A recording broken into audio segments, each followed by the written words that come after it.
ce samedi, des participants des convois de la liberté ont appelé à manifester dans la capitale. Une manifestation à l'appel des Gilets jaunes est aussi prévue à 14h30 place d'Italie. En fin de matinée, des manifestants comme Enora et Loïc étaient déjà présents sur cette place du sud de Paris. Les deux jurassiens, non vaccinés, réclament la fin du pass vaccinal et alertent sur le coût de la vie. On est privé de tout depuis 2 ans, Enora et Loïc sont venus en voiture du Jura pour manifester ce samedi à Paris et témoigner de leur ras-le-bol après 2 ans de pandémie. Non vaccinés, ils espèrent la fin du pass vaccinal. Ce qui les pousse également à se mobiliser pour la première fois, c'est le fait que tout augmente. On espère une diminution des taxes sur l'essence et sur les autoroutes, lance-t-il.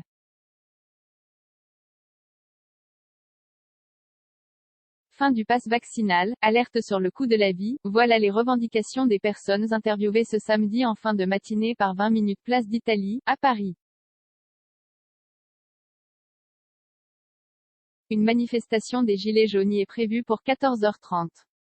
Des participants du convoi de la liberté y sont également attendus, alors que la préfecture de police de Paris a interdit tout rassemblement dans la capitale de ces convois venus de toute la France. Samedi matin, les forces de l'ordre procédaient à des contrôles sur le périphérique. La préfecture a annoncé qu'il avait eu 283 verbalisations en fin de matinée. Vaccinées à la liberté, à midi, au moins 200 personnes sont déjà présentes devant le centre commercial de la place d'Italie, une grande place du sud de la capitale.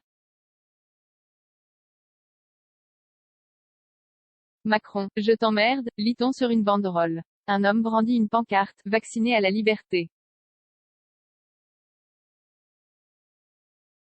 Dans la foule, certains portent des gilets jaunes. Les policiers sont visibles et observent, à quelque distance, le rassemblement. Laurent, venu manifester de Nanterre, une commune aux portes de Paris, n'a pas revêtu de gilet jaune pour l'occasion, lui qui suit le mouvement, depuis les premiers actes. Il y a fait de belles rencontres, et y a trouvé un échange sur la démocratie.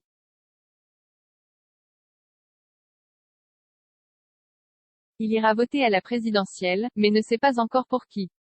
Il avait voté auparavant pour le Front de gauche et la France insoumise, mais ne se reconnaît pas cette fois-ci dans les propositions de Jean-Luc Mélenchon sur la crise sanitaire.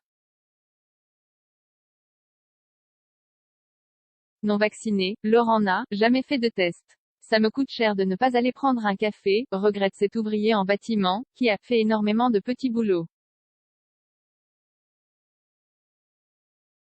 Des street medics présents vers midi 10, des klaxons retentissent, des camping-cars et des voitures passent, dont certains arborent des drapeaux français, un des signes choisis par les participants du convoi de la liberté. Les manifestants les saluent en chantant « On est là, liberté ». À quelques mètres de là, des street medics se préparent, en avalant un repas chaud d'un fast-food de la place.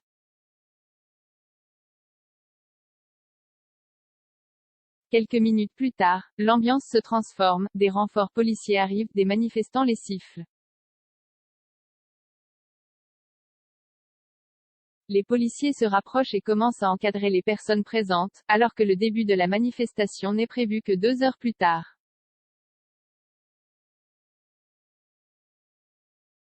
La place d'Italie avait été le lieu d'une précédente manifestation des Gilets jaunes en 2019, rassemblement qui avait été le théâtre de violences.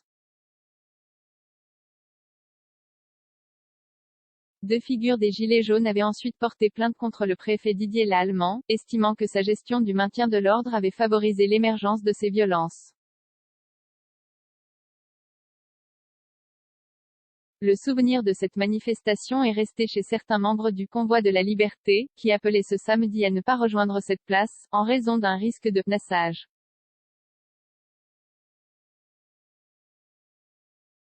643 commentaires, 722 partages, partagés sur Messenger, partagés sur Facebook, partagés sur Twitter, partagés sur Flipboard, partagés sur Pinterest, partagés sur LinkedIn, envoyé par mail, sauvegarder une faute. Imprimé.